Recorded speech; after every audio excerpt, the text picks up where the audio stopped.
Welcome back to Giant Monster Games. My name is Adrian. We are playing some more. It really adds up, and we won the die roll for once. It's a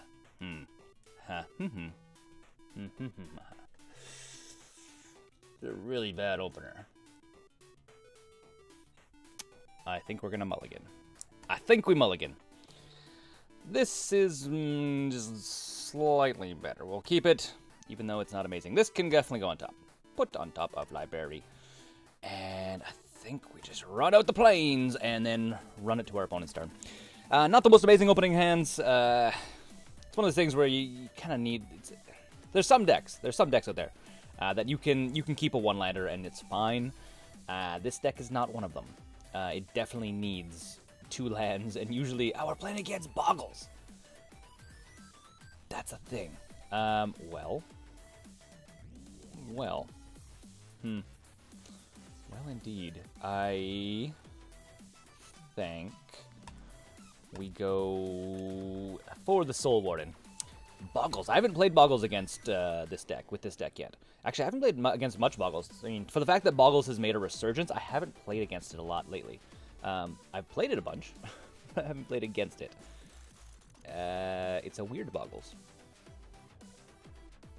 The weirdest of Bogles. Who plays Druid of the Anima in Bogles? Always yield. I don't know. I'm not sure who plays Druid of the Anima in Bogles. Especially because it's none of the... no, white. You usually want white. Well, that's the thing.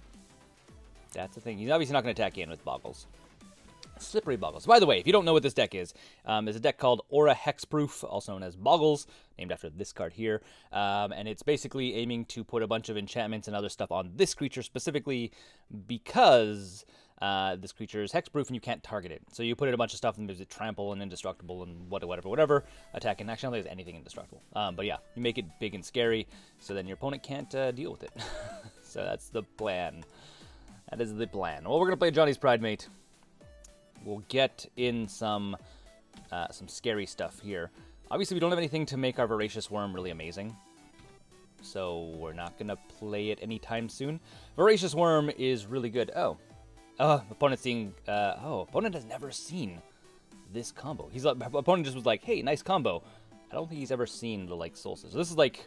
I guess if you've never seen it, you've never seen it, but, this is, the most basic of combo that you have out there. This gains life. Whenever a creature comes into play, he gets counters.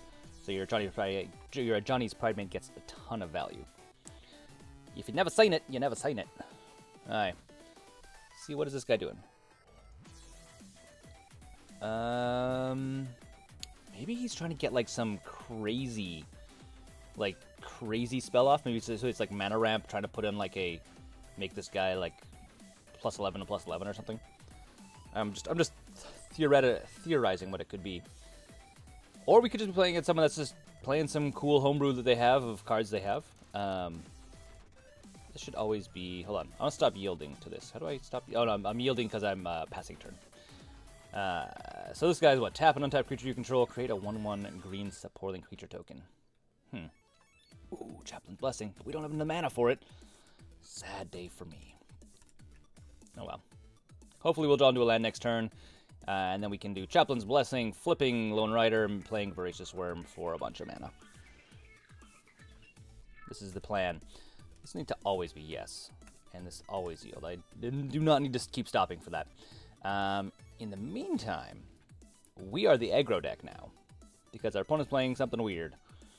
Cool. I mean, I like seeing homebrews. I like seeing stuff people are working on. I have no problem with it. I know my stuff tends to be a little bit more streamlined because I've been doing this for a couple of years now. So, yeah, doesn't mean I'm a good player. Doesn't mean I don't make mistakes. So one of the reasons why I'm not a pro player is because I'm not overly good at... I don't play consistently. That's my problem when I play. It's not the fact that I'm not a good player. It's not the fact that I suck at Magic. It's the fact that I don't play consistently. And that actually is one of the things that separate pro players, whether it's Magic or chess or anything like this. It separates pro players versus people that are good at playing, is the ability to play consistently good. And by the way, this cup is a lie. I don't read as much as I think I probably should. I tend to play a lot more games on my my phone. Fun fact. Speaking of phone, if you're interested... Ooh, Elspeth. Interesting. Very interesting. Very weird. If you are interested, by the way, speaking of phones, I have a second channel. There's Giant Monster Games Mobile, where I play mobile games. If you want to go see me do other cool stuff, there is that channel. I'll link it up. I mean, if I remember to put a thing up in the top corner up here somewhere, that'll happen. Otherwise, it'll be in a link in the description. You can go check out the Giant Monster Games mobile channel, where I put up mobile games and do some other fun stuff. More of my face, basically. Opponent not attacking in, getting soldiers from Elspeth. I'm assuming he's trying to trigger her ultimate, which is likely not going to happen. Sweet! Well, this just got crazy. This just got crazy. So, we run out of Chaplain's Blessing. Making Ajani's Pridemate get bigger. Then we run out of Voracious Wurm. The most voraciousest of worms. Comes in as a 7/7, which is pretty rad. And then I think we're going to go to Elspeth's face. Or do we go to our opponent's face? I think we go to Elspeth. I think we go Elspeth.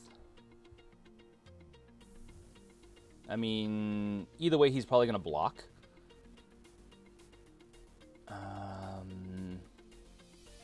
Actually, no, we go opponent's face.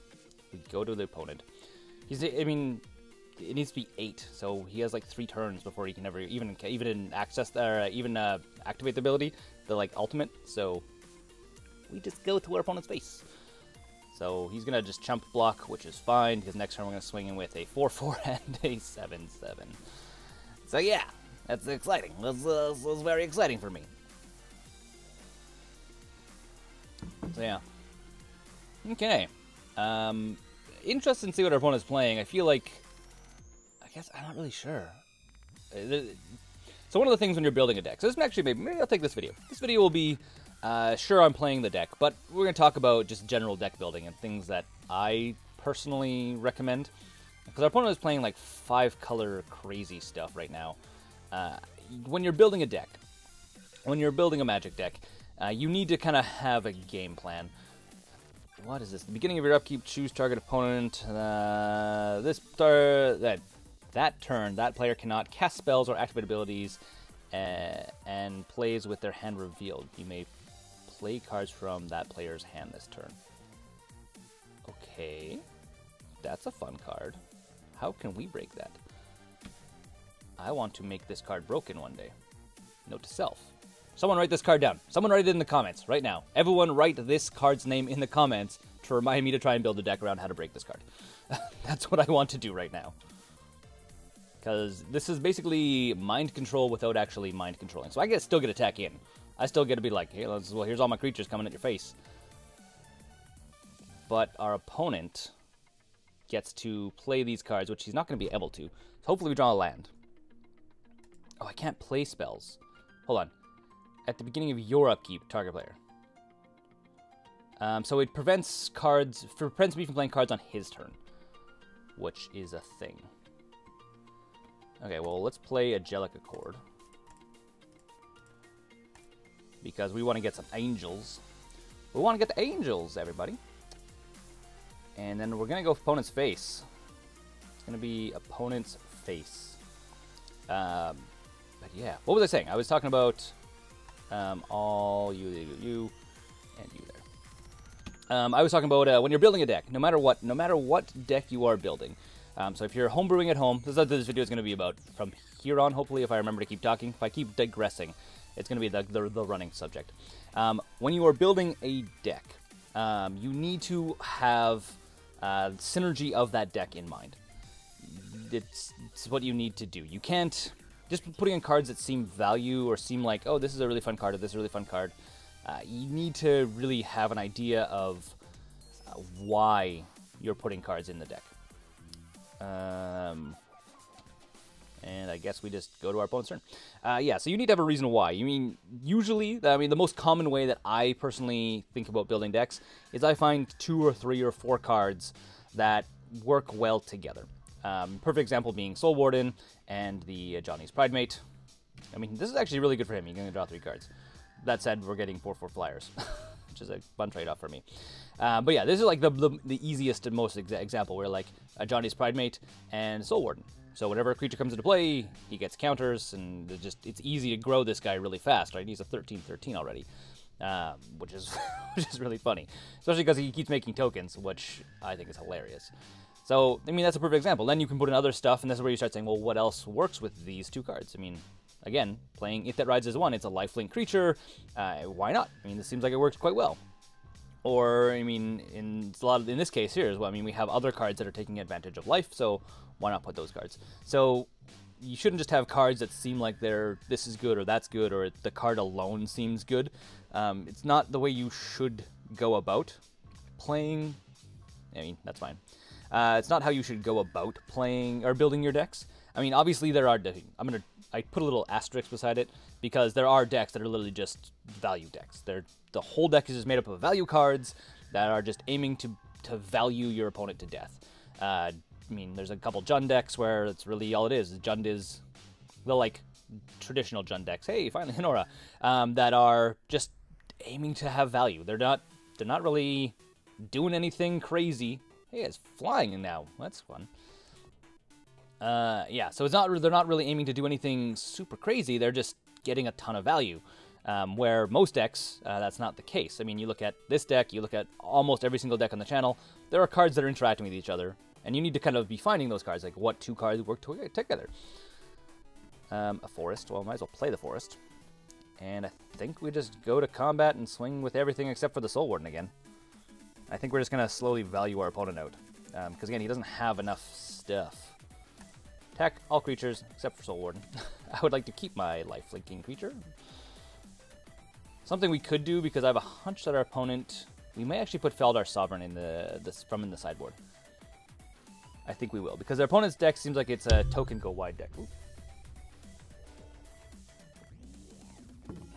I don't really have room to put my coffee like in here area because my mic is in the way now, and it doesn't fit underneath the mic, so I can't like go from underneath. There's like, oh god, yeah, so I keep having to like do the like weird reach around off screen. I need a table here. That's actually what I'm saying. That's what I need. All right, opponent's deciding how he's gonna block. We're not doing anything else, so I'm just gonna just skip to my turn. So yeah, so that's my quick thing on building decks. I mean, homebrews are fun. I love homebrewing. I mean, that's what I do. But when you're building homebrew, like, I feel like if you're gonna play this card, you should have everything based around this card. This should be like what you're aiming to build around. So how can you use this to its maximum potential? So opponent sacrificing a bunch of creatures, goes to 3. I get another angel. Fun times.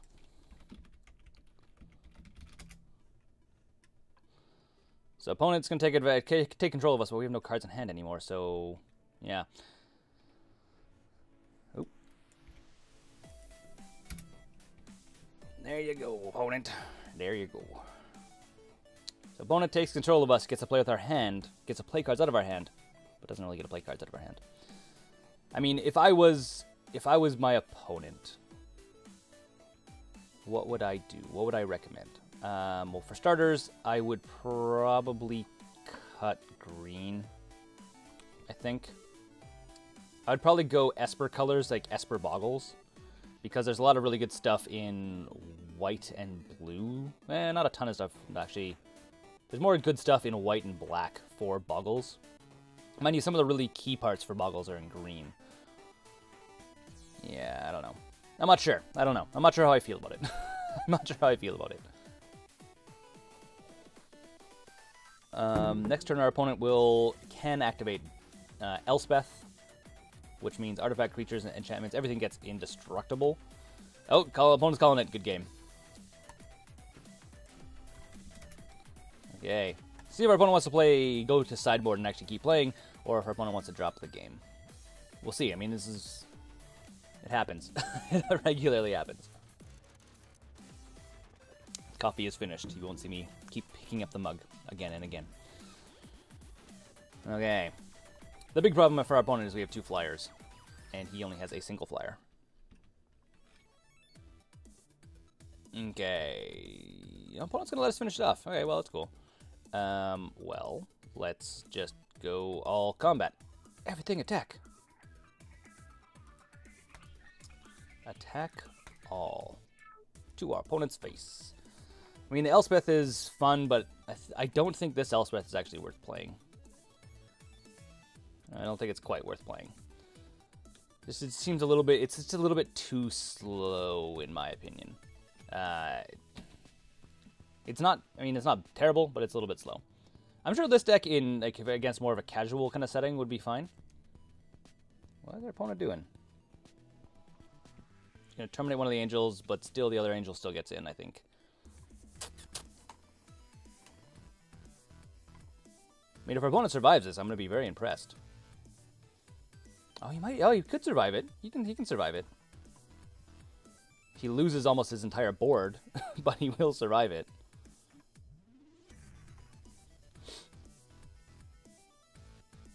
He'll lose everything but this guy, which is kind of funny.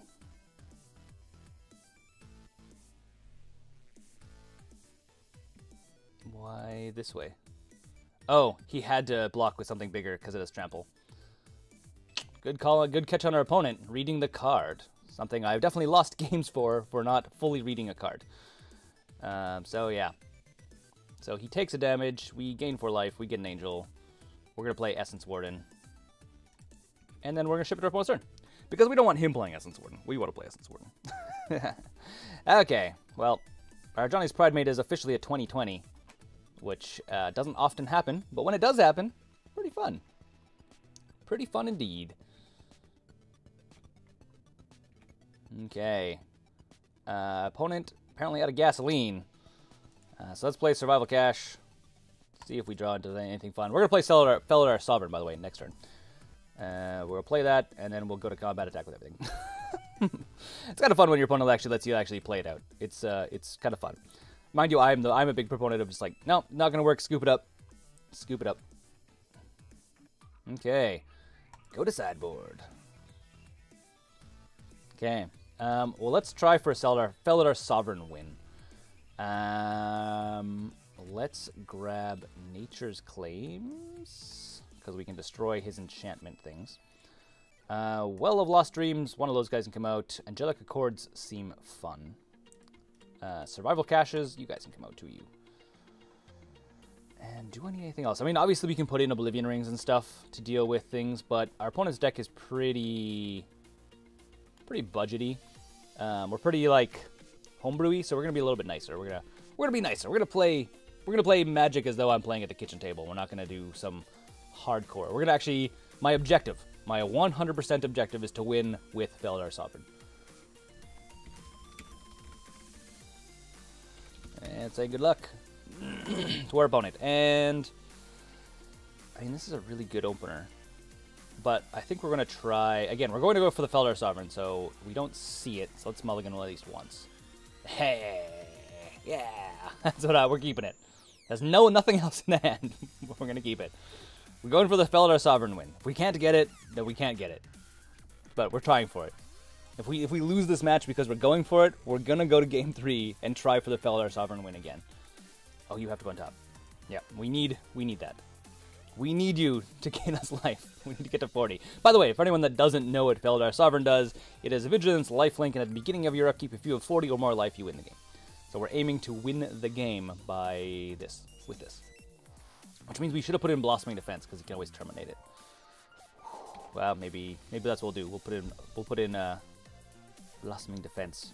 We put in also, by the way, I mean, if he's playing Bogles, it's always safer to run, to put in some enchantment hate, just in case he does have some, like, crazy enchantment in his deck that's going to make this guy super scary.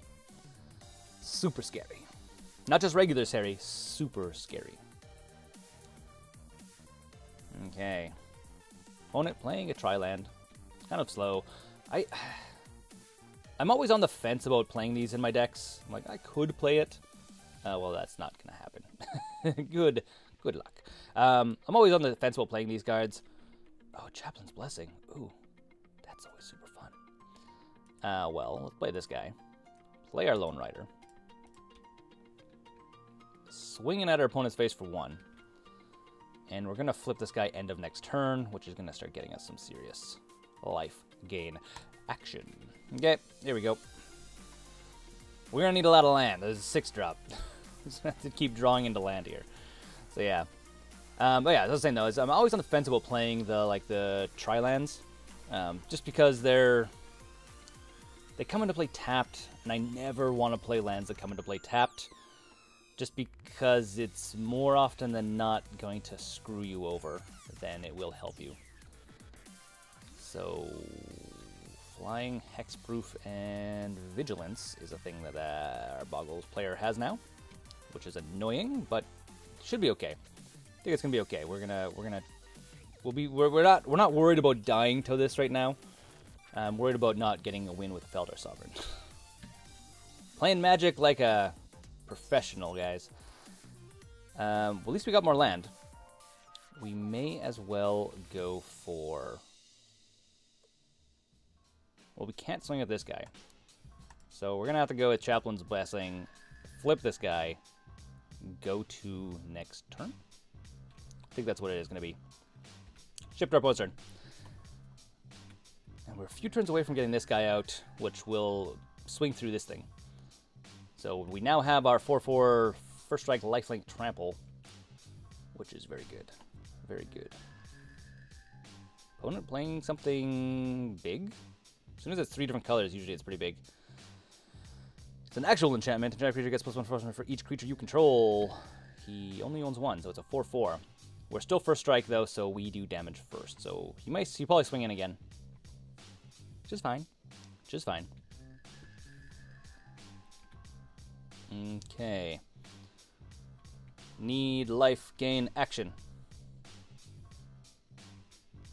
Starting to look a lot more like an actual Bogles deck now.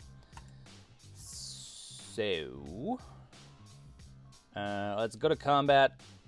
Swinging in with this guy. There you go. Offsetting the damage you're doing. No blocks, which is fine. Play a Soul Warden, gaining some life. And then ship it to our opponent's turn. We need to get to 40. We need to get to 40. That's going to be difficult. But we're going to try to get there. Yes. And Bogles. I'm surprised he's not going deeper in on the Bogles plan. I mean, I feel like if you're going to play Bogles, you play Bogles.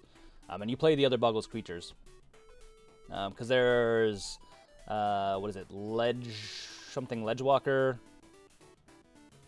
This is like Bogles. Can't be blocked. I should always yield to these. I do not need to be stopping every single time to say, yes, I'd like to gain life. We all know I want to gain life. Not a surprise. Okay.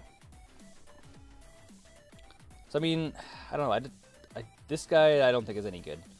This card doesn't... The problem with this card is in Modern. Problem with most cards is in Modern there's a lot of spot removal. So playing huge win con cards where it's like, this is my bomb. It's really hard. Oh yeah, there's a 5/5. And I can't swing at this guy. It's easy. Dang it. Maybe we'll draw into our removal.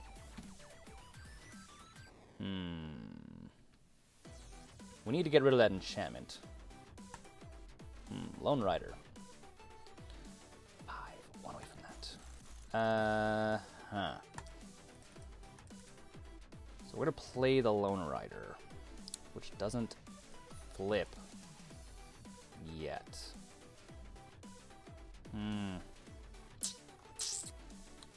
Can't attack in with this guy.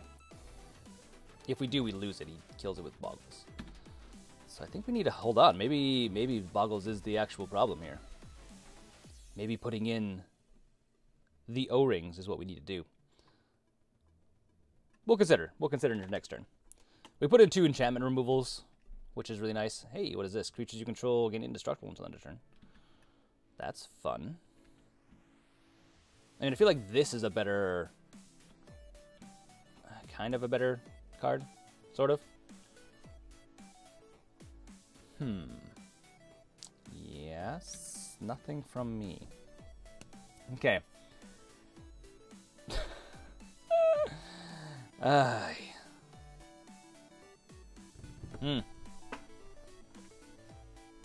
This is why I don't like playing tapped lands. Because we want to play this guy, but this guy comes into play tapped. Yeah, well, we're gonna... not much we can do. Go to our opponent's turn. We're sitting on our hands right now.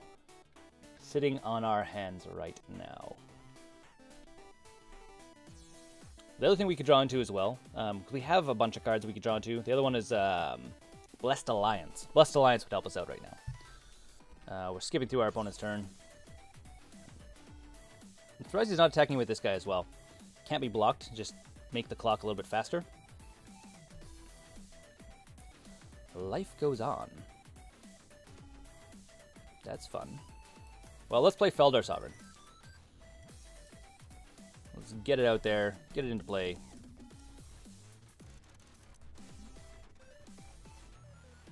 Get it into play. Which is good. Unfortunately, it still doesn't flip our other Lone Rider yet. Not yet, at least. Can't attack in with anything else. We're kind of just sitting on our hands a little bit. And we're nowhere near 40. Okay, so we need a Blessed Alliance, or we need a...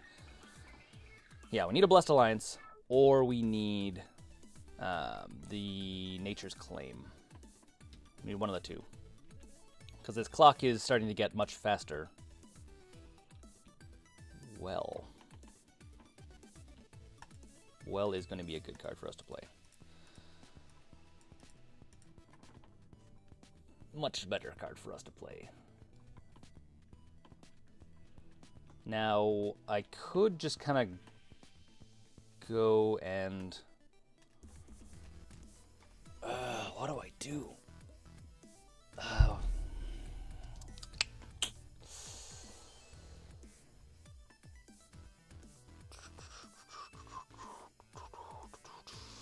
think we sit on our hands.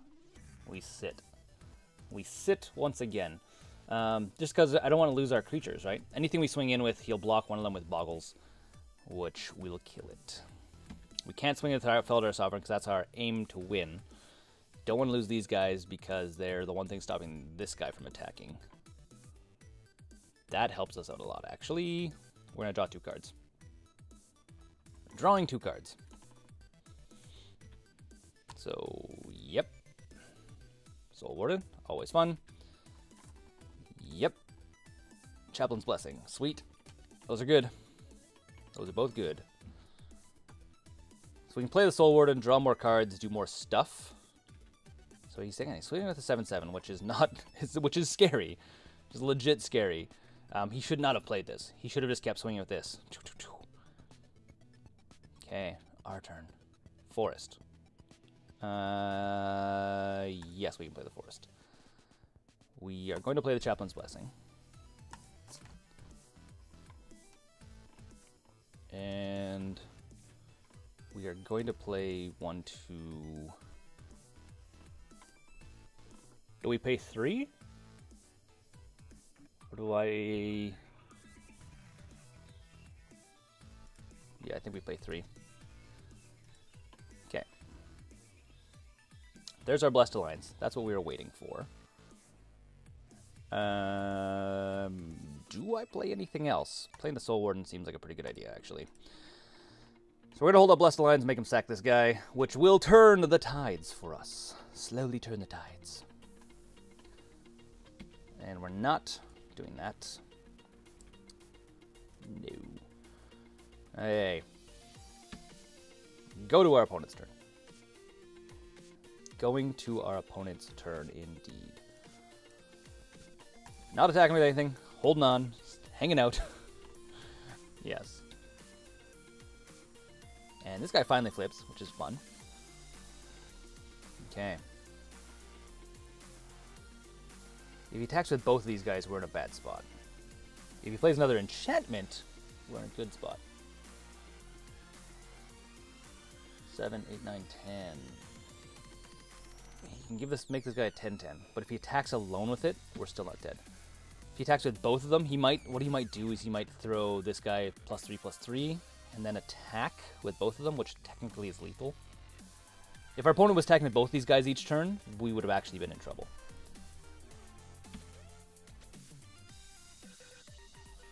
Yes. I guess we could have... Oh, maybe we shouldn't have drawn that last card. Oh, we should not have played Soul Warden. Maybe. We'll find out. So he's attacking in for lethal. We play Blessed Alliance. Target opponent sacks a creature. That is super unfortunate for us. Super unfortunate. We have a second one. Hopefully we can draw into it. Or we can draw into other stuff that gets rid of enchantments. Specifically enchantments that give your opponent, or give the creature +1/+1 for each whatever. So we're taking 6, which is less bad. Ooh. Yes. Thank you. Thank you for that. Down to 5. It's a slow game. It's a silly game. It's a very silly game. Voracious Wurm is really fun.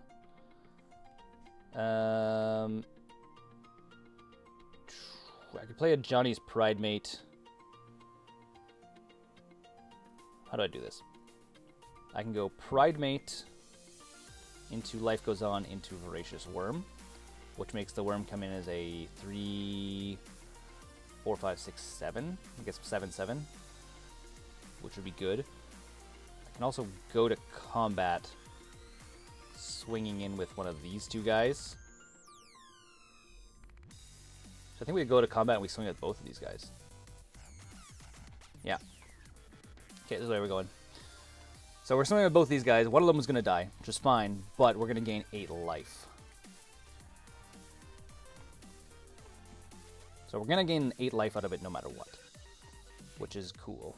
And one of them will die, so hopefully we can play this for 8. I mean, obviously we're leaving up our Voracious Wurm to get murdered by, like, anything. It's like, there's a lot of things that can kill a 2-drop. So, yes. That's fine. We have, what, 2, 3... We need 5, so what is it? 4 or 5, so we can actually spend 2 mana. So, yes. Green?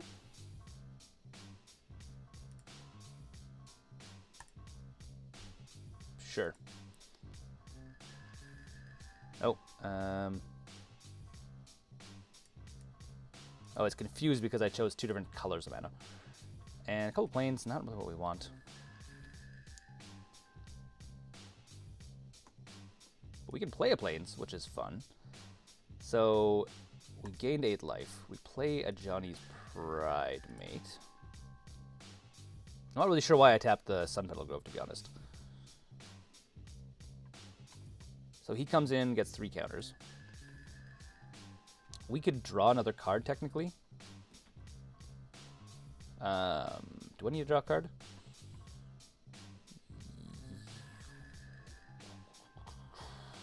Sure, why not? We can draw a card.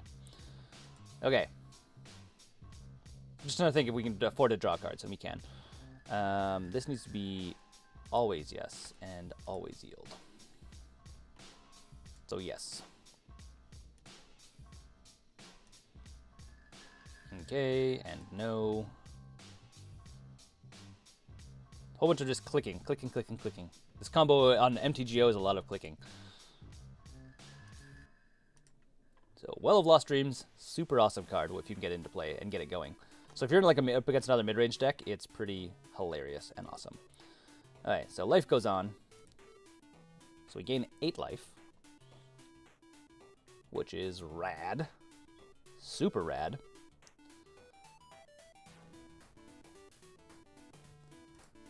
All of this stuff here again. Sure. Yes, no. And then we play Voracious Wurm, and he comes in with a ton, an absolute ton of counters on him.